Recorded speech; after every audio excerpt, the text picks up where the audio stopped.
Will improving your English change your identity?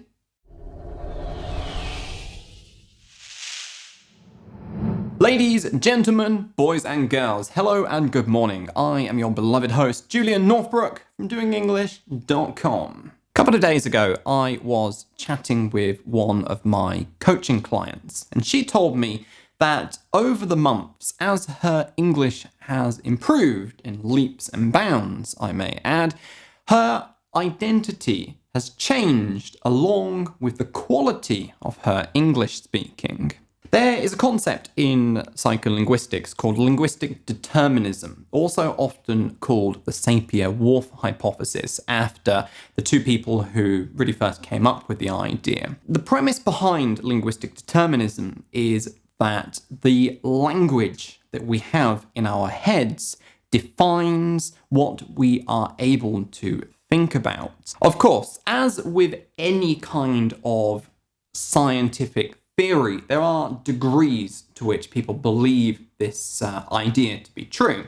At the most extreme end of the scale, we would say that thought and language are well and truly meshed together to the extent whereby if you don't have the words that you would need to articulate something, you would be unable to think that thing.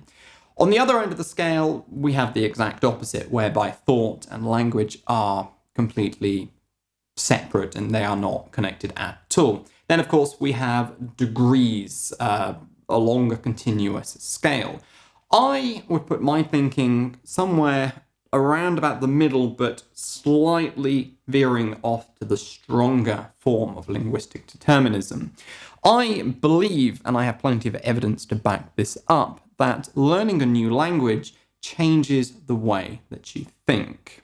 Language, you see, is very, very closely connected, meshed together with, intimately entwined with knowledge and our culture.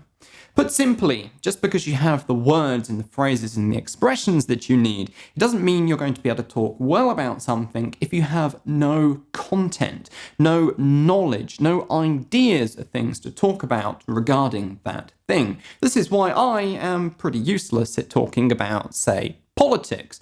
Whereas something like psycholinguistics, I could out-talk even a Japanese person in their native language, because I have a very deep understanding of the field. At the same time, we also have a third element at play: culture. Culture is defined as the way that human beings act and behave. I say human beings, but of course, animals have a culture too. Then we have a third element: culture. Culture is defined as the way that we act and behave. And that affects the things that we say, as well as the way that we understand the things that other people say. But it's a two-way process. Not only does culture define the things that we talk about, great example of this would be something like my stepping into a person's house and saying, is it shoes on or shoes off? Something that is not common to say here because the majority of people are used to wearing shoes inside the house. I am from Japan. Well, I'm from the UK, but I spent a long time in Japan where shoes in the house is a big no-no. So for me, I'm still stuck somewhat in Japanese culture with this kind of feeling that wearing shoes in the house is a little bit dirty. That, in a sense, is an odd thing for me to say here in Ireland, but in Japan, as a Westerner stepping into someone's house, it's a given that you would take your shoes off. This element of culture, as simple as it is, defines the way that we talk about this particular topic. But I believe it is also a two-way process whereby learning the language also changes the way that you think.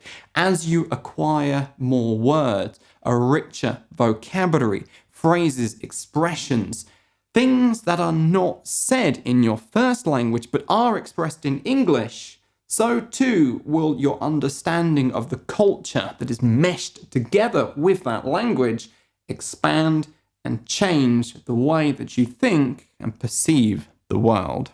So the simple answer to the question of will improving your English change your identity is, well, yes, because as you are broadening your horizons as far as the language is concerned, so too are you learning to see the world and yourself in a different way. With that, ladies and gentlemen, boys and girls, it is time for me, your beloved host, Julian Northbrook, to once again sign out from another video. If you are struggling to improve your English as an intermediate to advanced English learner, check out my best-selling book, Master English Fast, an uncommon guide to speaking extraordinary English, which will show you, step by simple step, everything that you need to know to take your English as it is now and drag it up to the level of extraordinary.